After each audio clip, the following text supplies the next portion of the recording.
Prince Harry and Meghan Markle found themselves the subject of a sharp joke during Colin Joe's weekend update on Saturday Night Live.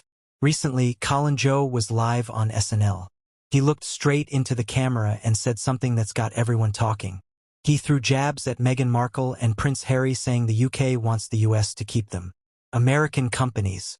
All that Britain demands in return is that we keep these two. The crowd laughed. And let's be honest, there was more to it than just a joke. It was a subtle dig. Like, no matter how much Meghan has cleaned up her image, people still love to bring up her past. And the internet, it never forgets.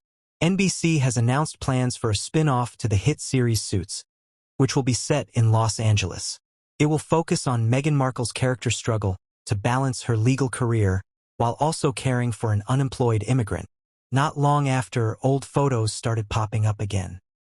There was this one picture of a woman who looks a lot like Meghan chilling on a fancy yacht back in the early 2010s. No name on it, but people online were quick to connect the dots. Some noticed familiar faces from her Suits days. Others just picked up on the whole vibe. Expensive sunglasses, champagne, and a crowd full of rich guys and influencers. It didn't look like someone who was trying to make it. It looked like someone who already had connections. And that's where people started talking. Like, what if Meghan didn't just randomly end up with Prince Harry? What if she planned it all, made the right friends, went to the right events, and worked her way into the elite world on purpose? That idea really rubbed people the wrong way. It messes with the whole fairy tale story, because if it wasn't just love and luck, it kind of changes how you see everything. But honestly, it's not just about the photo itself. It's about what that photo stands for. The bigger the gap between the image someone shows the world and what people think is really going on behind the scenes, the messier it gets when the truth starts slipping out. And yep, that brings us right back to Colin Joe. She's still experiencing issues after leaving Meghan's employment. And the way she treated me, she says of Meghan, can only be described as dehumanizing. She also said, "You only hear about the professional positions, but the household staff departures are much higher." It actually, Prince Harry and Meghan Markle unexpectedly became the punchline on Saturday Night Live during Mother's Day weekend. In the weekend update segment, Colin Joe didn't just hold back, delivering his usual dose of sharp humor alongside Michael Shea. Colin talked about the trade deal between the UK and the US. And while doing so, he added his witty humor and took a jab at Prince Harry and Meghan, saying, "All that Britain demands in return is that we keep these two," as a photo of Harry and Meghan popped up on the screen. The joke landed hard, especially since it played out in front of a huge national audience. But the timing of it all even more interesting. Just a day after the joke aired, Meghan shared a heartwarming moment on Instagram for Mother's Day, posting a sweet picture of her hugging her two kids, Archie, 6, and Lil 3. And before the SNL roast, the couple seemed to be enjoying themselves without a care. On the night before the episode aired, Harry and Meghan were spotted at Beyoncé's Cowboy Carter concert in SoFi Stadium, LA. A little date night for the two. Meghan even posted about the concert on social media, sharing a cozy snap of them smiling and a cute clip where Harry kissed her on the cheek. Lately, Meghan's been also showing her love for Harry publicly. In a recent appearance on the Jamie Kern-Lima show, she talked about how much she appreciates him. "I always like to think about the end of Super Mario Bros. When you get to the final level and they go slay the dragon, save the princess.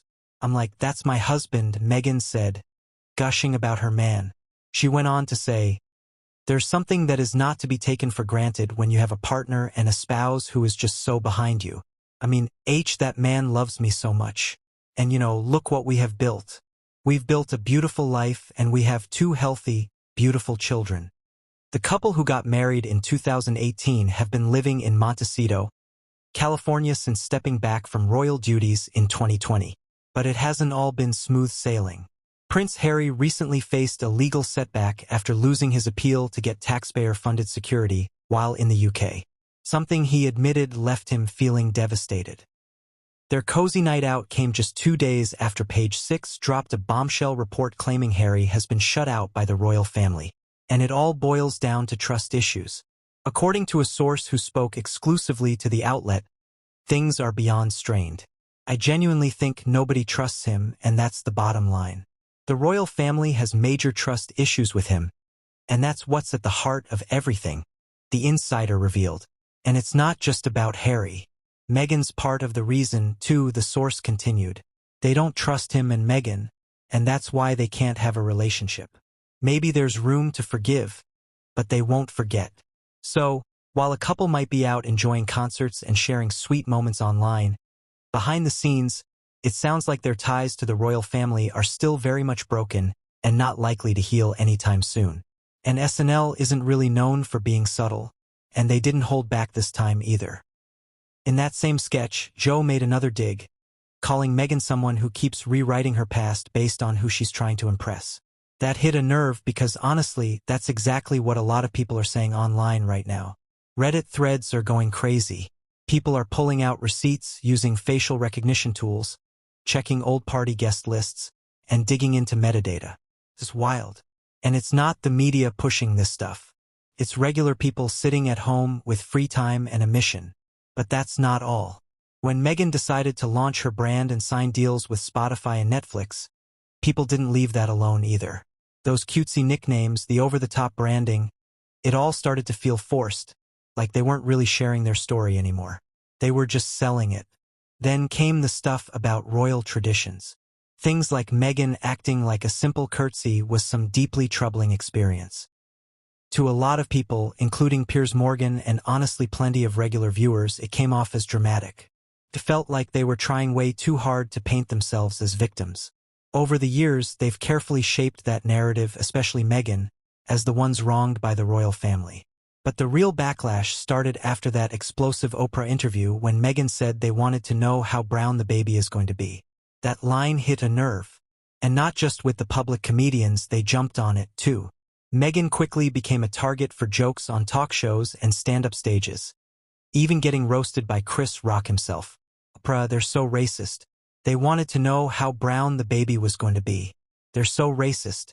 They wanted to know how brown the baby's going to be. I'm like, that's not racist. 'Cause even black people want to know. And when Harry's book dropped, it didn't help. The way he wrote was awkward, overly serious. It made him sound stiff, almost robotic. People couldn't connect with him. And in comedy, that's blood in the water. But for a lot of people watching from the sidelines, the real turning point came when Harry and Meghan, two people living in a mansion with Netflix deals and Spotify money, complained about having to pay for their own security. Whatever sympathy they had left, gone. Felt out of touch, even insulting. And just like that, the public snapped. By then, stand-up comics had made up their minds. The verdict was in, but the roast wasn't over. Comedy took things a step further, straight into the world of animation, and that's where it got savage. Enter South Park. Trey Parker and Matt Stone didn't just make fun of Harry and Meghan. They gave them a whole episode. The worldwide privacy tour tore right into Harry's memoir. And the biggest contradiction of all, a guy claiming he hates the media while constantly chasing the spotlight. And they didn't stop there. In one scene, an animated Meghan is called out directly by a fake interviewer, pointing out the gap between her public whining and her very obvious hunger for attention. Harry, meanwhile, looks completely clueless, rushing to defend her and only digging himself deeper. The hypocrisy was on full display. But the scene that really hit, the two of them flying around in a private jet screaming, "We want privacy," into giant megaphones. It was brutal, but it was also the perfect image of how the public had come to see them. Loud, privileged, and completely unaware. And then came the ending. The couple finally lands in a quiet, normal neighborhood, seemingly getting the peace they claim to want. But instead of being happy, they look lost. That one moment said it all. Maybe it was never really about privacy. It was always about attention. Other shows got the memo, too. Family Guy didn't waste time or pull punches. They came in quickly, made sharp jokes about the couple being lazy and greedy, and got out. But maybe the weirdest part, the silence. People who used to hang out with Meghan. Folks who once posted pics with her, tagged her, or mentioned her in interviews, they've all gone quiet. Some posts have disappeared. Some pictures look like they've been edited or even removed completely. It's like someone's trying to clean up the past fast. And now the internet's got a theory. This isn't random. It looks like damage control. And it was carefully planned and maybe even a little desperate. And Meghan, not a word, no statement,